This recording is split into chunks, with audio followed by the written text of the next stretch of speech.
अल्हम्दुलिल्लाह रब्बिल आलमीन वस्सलाउ वस्सलाम अली सय्यद अल अंबिया वल मुरसलीन वाली आला वसहाबा अजमईन। मेरे अजीज भाइयों और बहनों, आज का हमारा विषय है हजरत मोहम्मद मुस्तफ़ा की सीरत मुबारका।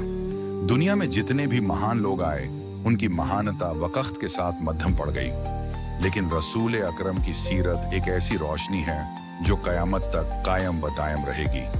अल्लाह ताला ने कुरान पाक में फरमाया, लक़द कान लकम फी रसूल, तुम्हारे लिए रसूलुल्लाह की जिंदगी में बेहतरीन नमूना मौजूद है।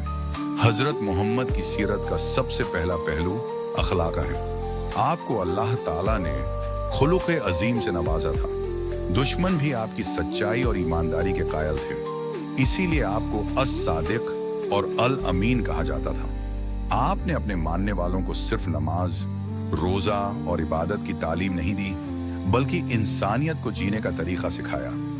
आपने फरमाया, तुम में सबसे बेहतर वह है जिसका अखलाक सबसे अच्छा है। मेरे भाइयों, अगर हम सच्चे आशिक रसूल हैं तो हमें भी अपनी जिंदगी में सच्चाई, ईमानदारी, इंसाफ और रहमत को जगह देनी होगी। एक और पहलू रहमत और रहमदिली है।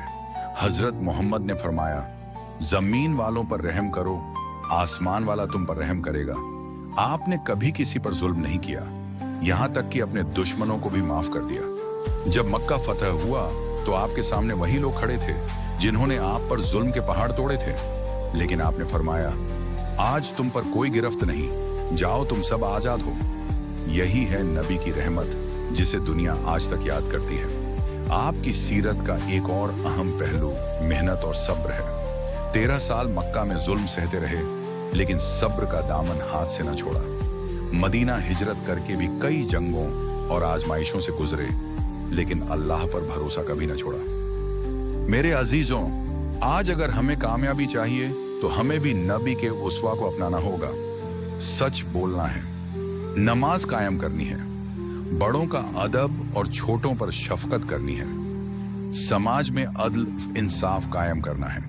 आखिर में मैं दुआ करता हूँ, अल्लाह ताला हमें सीरत नबी को समझने और अपनी जिंदगी में नाफिज करने की तौफीक अता फरमाए। आमीन।